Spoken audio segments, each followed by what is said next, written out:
Hi everyone, knowledge group पे मैं प्रियंका आपका स्वागत करती हूँ। और जैसा कि एसएससी एमटीएस का हमारा बैच चल रहा है तो आज हमारा न्यू चैप्टर स्टार्ट होने वाला है। तो न्यू चैप्टर हमारा एडवर्ब स्टार्ट होने वाला है। उससे पहले हम सिनोनिम्स और एंटोनिम्स आपके साथ डिस्कशन करते हैं। तो जैसा कि पर डे आपके साथ डिस्कशन करते हैं वैसे आज भी हम आपके साथ चैप्टर स्टार्ट करने से पहले डिस्कशन कर लें, ताकि इस तरह आपका सिनोनिम्स और एंटोनिम्स से जो रिलेटेड क्वेश्चन है कम से कम एसएससी एमटीएस में 4 नंबर का ये प्रिपरेशन अच्छे से हो जाए। उसके बाद से जो है चैप्टर हम करेंगे, ठीक है। तो सबसे पहला हमारा वर्ड है आज का एफेक्सिनेट। एफेक्सिनेट का मतलब होता है स्नेही। तो जब आप इसका सिनोनिम्स बनाएंगे तो बनेगा डिवोटेड, फ्रेंडली एंड काइंड, ठीक।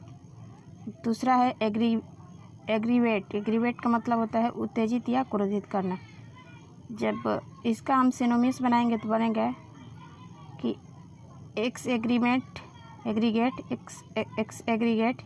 इरिटेट, एनोई और इंटेंसिफाई, ठीक। अब बात कर लेते हैं एंटोनिम्स यानी विलोम शब्द। तो डेली हमारा 4 विलोम शब्द रहता है जिसको हम डिस्कशन करते हैं आपके साथ। पहला वर्ड है अराइवल। अराइवल का मतलब होता है आगमन, तो इसका होगा डिपार्चर, ठीक। दूसरा है एक्टिविटी। एक्टिविटी का मतलब होता है क्रियाशीलता। तो जब इसका आप एंटोनिम्स बनाएंगे तो पॉजिटिविटी, ठीक। तीसरा है एम्पल। एम्पल का मतलब होता है पूर्ण, तो इसका एंटोनिम्स आप बनाएंगे तो बनेंगे कि एस्किनिटी। चौथा है आर्मामेंट। आर्मामेंट का मतलब होता है शस्त्रीकरण। तो जब आप इसका बनाएंगे एंटोनिम्स तो बनेगा डिसआर्मामेंट, ठीक है। तो ये थे कुछ वर्ड जिसका हम डिस्कशन किए आपके साथ। आई होप कि आपको बहुत ज़्यादा पसंद आए। अगर पसंद आए तो आप हमारे चैनल को ज़रा सा लाइक कीजिएगा, शेयर कीजिएगा और मेरे चैनल को सब्सक्राइब कीजिएगा। और इसी तरह का लेटेस्ट वीडियो पाने के लिए आप हमारे चैनल के साथ बने रहिएगा। आइए, आज हमारा जो स्टार्ट होने जा रहा है वो है एडवर्ब चैप्टर, ठीक है। आज के बाद से जो भी एडवर्ब से रिलेटेड क्वेश्चन होगा उसको हम क्लास कराने के बाद हमेशा हमेशा के लिए आपके दिमाग से ख़त्म हो जाएगा। जो भी एडवर्ब से रिलेटेड आपको डाउट होगा वो सारा आउट हो जाएगा, ठीक है। तो आइए स्टार्ट करते हैं। आज हमारा जो न्यू चैप्टर है क्या है, एडवर्ब, ठीक है। इससे पहले अगर एडवर्ब को पढ़ना है तो आप वर्ब का क्लास देख लीजिएगा। वो क्लास जो है नॉलेज ग्रुप प्रियंका के नाम से हमारा चैनल चलता है, उस पर एसएससी एमटीएस के नाम से प्लेलिस्ट पड़ी हुई है, आप वहां जाके आसानी भी में देख सकते हैं। तो चलिए आइए, आज हमारा चैप्टर क्या है, एडवर्ब। एडवर्ब को देखते हैं कि एडवर्ब में क्या क्या पढ़ना है और क्या क्या हमें जानना है, ठीक है। तो आइए बात कर लेते हैं एडवर्ब के बारे में। तो चलिए, आज हमारा जो चैप्टर है एडवर्ब स्टार्ट होने वाला है, ठीक है। तो आइए उसको स्टार्ट करते हैं और जानते हैं कि एडवर्ब क्या होता है और इसका परिभाषा प्लस एग्जाम्पल हम आपके साथ डिस्कशन करेंगे, ठीक है। तो सबसे पहले बात कर ले कि एडवर्ब को हिंदी में क्रिया विशेषण कहते हैं। इनका इंट्रोडक्शन अगर दे तो इसका इंट्रोडक्शन होता है कि an adverb qualifies verb, adjective, preposition, conjunction, adverb and a sentence. Adverb जो है क्वालिफाई करता है वर्ब को, एडजेक्टिव को, प्रीपोजिशन, कंजंक्शन एंड एडवर्ब को भी क्वालिफाई करता है, उसे एडवर्ब कहते हैं, ठीक है। जैसे एग्जांपल है कि ही वॉक स्लोली। तो देख लीजिए, वॉक जो है इसमें वर्ब है और स्लोली जो है एडजेक्टिव है। तो यहाँ पर देख रहे हैं ना, एडवर्ब जो है वर्ब और एडजेक्टिव दोनों को क्वालिफाई कर रहा है, ठीक है। दूसरा एग्जांपल देखिए कि Sita is very beautiful. Sita बहुत सुंदर है, ठीक है। तो वेरी जो है आपका एडवर्ब हो जाएगा और ब्यूटीफुल एडजेक्टिव हो जाएगा। तो देख लीजिए, इस सेंटेंस में भी आपका एडवर्ब जो है एडवर्ब एंड एडजेक्टिव दोनों को क्वालिफाई कर रहा है, ठीक है। तीसरा एग्जांपल है कि यू आर टू बैड। तुम हद से ज़्यादा बुरे हो, ठीक है। तो देख लीजिए, यहाँ पे टू जो है एडवर्ब है और बैड जो है एडजेक्टिव है। तो इस सेंटेंस में भी आपका एडवर्ब जो है एडवर्ब प्लस एडजेक्टिव दोनों को क्वालिफाई कर रहा है। ठीक है, चौथा एग्जाम्पल देख लीजिए, ही रन्स वेरी स्लोली, वो बहुत धीरे धीरे दौड़ रहा है। ठीक है, तो यहाँ भी आपका हो जाएगा कि यहाँ पे रन्स जो है एडवर्ब हो जाएगा और स्लोली एडजेक्टिव। तो जैसा कि हमने इंट्रोडक्शन में पढ़ा उसके अकॉर्डिंग हमारा सेंटेंस जो क्वालिफाई कर रहा है एडवर्ब को। आई होप कि आपको अच्छे से समझ में आ गया होगा। ठीक है, आपको अच्छे से एग्जाम्पल समझ में आ गया हो तो आप हमारे चैनल को लाइक कीजिएगा, शेयर कीजिएगा, सब्सक्राइब कीजिएगा और कमेंट कीजिएगा आपको क्लास ये कैसे लगी। आइए आगे इसमें एडवर्ब में डिस्कशन करते हैं कि आगे क्या क्या चीज़ें आपको जानने की ज़रूरत है या आवश्यकता है। ठीक है, अब हम बात कर लेते हैं कि काइंड ऑफ एडवर्ब में कितने प्रकार होते हैं, उनको हमें जानना है। ठीक है, पहला जो है सिंपल एडवर्ब है, दूसरा जो है इंट्रोगेटिव एडवर्ब है, तीसरा जो है रिलेटिव एडवर्ब है। ठीक है, तो सबसे पहले हम बात करेंगे सिंपल एडवर्ब के बारे में। ठीक है, तो इसको एडवर्ब ऑफ मैनर भी कहा जाता है। ठीक है, तो इसका इंट्रोडक्शन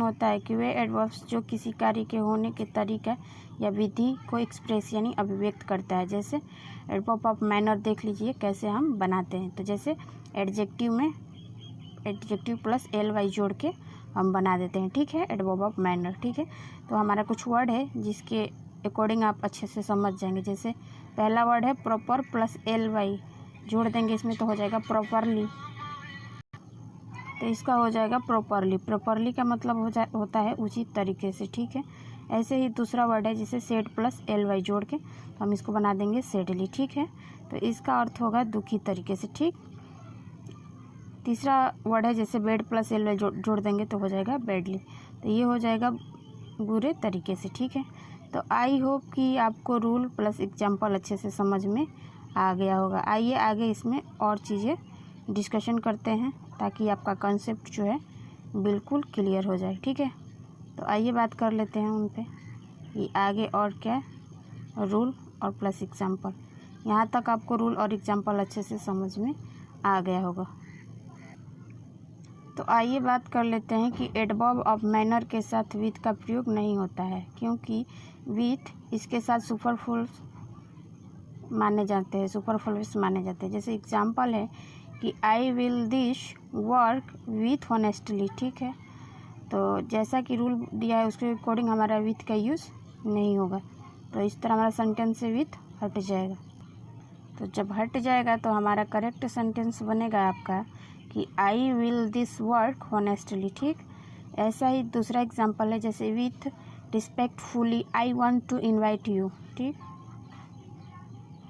तो जैसा कि हमने रूल में पढ़ा है उसके अकॉर्डिंग हमारा सेंटेंस से विथ पहले हम हटा देंगे। क्या करेंगे? विथ हटा देंगे। तो हमारा करेक्ट सेंटेंस जो बनेगा कि respectfully I want to invite you. ठीक, तीसरा एग्जांपल है कि you are doing this work with happily. तो जैसा कि रूल में बताया उसके अकॉर्डिंग हम विथ को हटा देंगे, तो हमारा सेंटेंस जो बनेगा correct you are doing this work happily. ऐसे ही चौथा एग्जांपल है कि he has done this work, वह अपना काम कंप्लीट चुका है हॉनेस्टली यानी ईमानदारी से, वह अपना काम ईमानदारी के तरीके से कंप्लीट कर चुका है। तो जैसा कि हमने सेंटेंस में पढ़ा है तो विथ का यूज़ हम नहीं करेंगे। तो ये थे एडवर्ब ऑफ मैनर से रिलेटेड रूल जिसको आप समझ गए होंगे।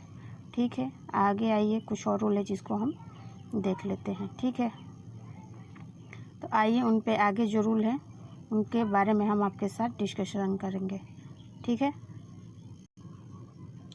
आगे रूल है कि वर्ब की विशेषता एडवर्ब बताता है, जबकि नाउन या प्रोनाउन की विशेषता एडजेक्टिव बताता है। अतः नाउन के पहले एडजेक्टिव का प्रयोग होता है, एडवर्ब का नहीं। ठीक है, एग्जाम्पल है जैसे कि you are not doing this work proper. तो जैसा कि सेंटेंस में बताया गया है उसके अकॉर्डिंग हमारा प्रॉपर की जगह क्या होगा? प्रॉपरली का यूज़ होगा। किसका यूज़ होगा? तो प्रॉपरली। तो हमारा करेक्ट सेंटेंस बनेगा कि you are not doing this work properly. ठीक है, दूसरा एग्जांपल देख लीजिए, you do not like my brother because he haves rude. बताइए, इसमें भी आपका जो है रूड की जगह रूडली का यूज़ होगा। ठीक है, किसका यूज़ होगा? तो रूडली का, क्योंकि रूड जो है सिर्फ नाउन्स हो जाएगा तो इस तरह हमारा सेंटेंस जो है गलत है, क्योंकि हमें एडजेक्टिव को भी तो क्वालिफाई कराना है ना। तो उसके अकॉर्डिंग हमारा रूड की जगह रूडली का यूज़ होगा। किसका यूज़ होगा? तो रूडली का। तो करेक्ट सेंटेंस बनेगा कि you do not like my brother, तुम अपने भाई को पसंद नहीं करते हो, बिकॉज क्योंकि ही हैव्स अ रूडली। ठीक। तीसरा एग्जाम्पल देख लीजिए, you beautifully daughter has done this work. ठीक। तो बताइए यहाँ पे कहाँ पे एरर है? तो यहाँ पे जो हमारा एरर है, ब्यूटीफुली की जगह आपका सिर्फ ब्यूटीफुल होगा। क्या होगा? ब्यूटीफुल। तो हमारा सेंटेंस बनेगा करेक्ट कि you beautiful daughter has done this work complete. उसकी सुंदर लड़की अपना काम कंप्लीट कर चुकी है। ठीक है। चौथा एग्जाम्पल देखिए, जैसे है you are a very honestly boy. तो बताइए इसमें कहाँ एरर है आपका? तो इसमें जो आपका एरर है, तो बॉय से पहले हॉनेस्टली लगा है, तो हम इसको क्या करेंगे? हॉनेस्टली को हटा देंगे। तो किसका यूज़ करेंगे? हटा देंगे। तो हॉनेस्टली की जगह आपका यूज़ जो होगा हॉनेस्ट का यूज़ होगा। किसका यूज़ होगा? तो हॉनेस्ट का। तो करेक्ट सेंटेंस बनेगा आपका कि you are a very honest boy. ठीक है। तो ये हैं रूल प्लस एग्जाम्पल, आपको अच्छे से समझ में आ गया होगा। आइए आगे इसमें कुछ और रूल है जिसको हम देखते हैं। ठीक है।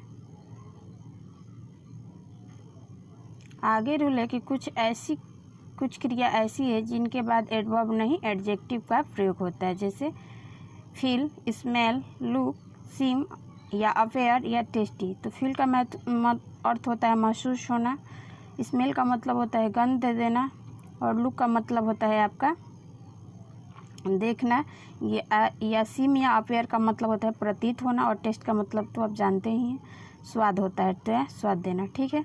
तो एग्जाम्पल है कि आई फील बैड, मैं गंदा महसूस कर रहा हूँ। ठीक। दूसरा एग्जाम्पल है कि द रोज़, गुलाब, स्मेल का मतलब क्या? गंध देना, स्वीट यानी अच्छा सुगंध दे रहा है। ठीक है। तीसरा एग्जाम्पल देख लीजिए, जैसे यू आर लुकिंग स्मार्टली। ठीक। तो जैसा कि बताया है रूल में, उसके अकॉर्डिंग हमारा स्मार्टली का यूज़ नहीं होगा। तो किसका यूज़ होगा? तो स्मार्ट का यूज़ होगा। किसका? स्मार्ट का। तो हमारा करेक्ट सेंटेंस जो बनेगा कि यू आर लुकिंग स्मार्ट। ठीक।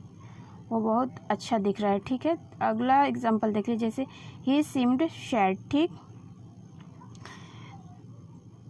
अगला एग्जाम्पल देख लिए कि द मेडिसिन टेस्ट बिटरली। ठीक है। तो यहाँ पे बिटरली का यूज़ ना होके बीटर का यूज़ होगा। किसका होगा? तो बीटर का मतलब होता है कड़वाहट। ठीक। तो हमारा करेक्ट सेंटेंस जो बनेगा आपका कि द मेडिसिन टेस्ट बेटर। ठीक है। तो दवा का स्वाद कड़वा है। ठीक है। तो ये थे कुछ रूल प्लस एग्जाम्पल जो हम आपके साथ डिस्कशन किए। आई होप कि आपको बहुत अच्छा लगे, पसंद आए। ठीक है। तो आप हमारे चैनल को लाइक कीजिएगा, लाइक बटन को प्रेस कीजिएगा, कमेंट कीजिएगा, शेयर कीजिएगा और हमारे चैनल को सब्सक्राइब कीजिएगा। और इसी तरह का लेटेस्ट एंड शॉर्ट वीडियो के लिए आप हमारे साथ बने रहिए। ठीक है। फिर मिलते हैं नेक्स्ट वीडियो के साथ। तब तक के लिए धन्यवाद एंड थैंक यू। ठीक है।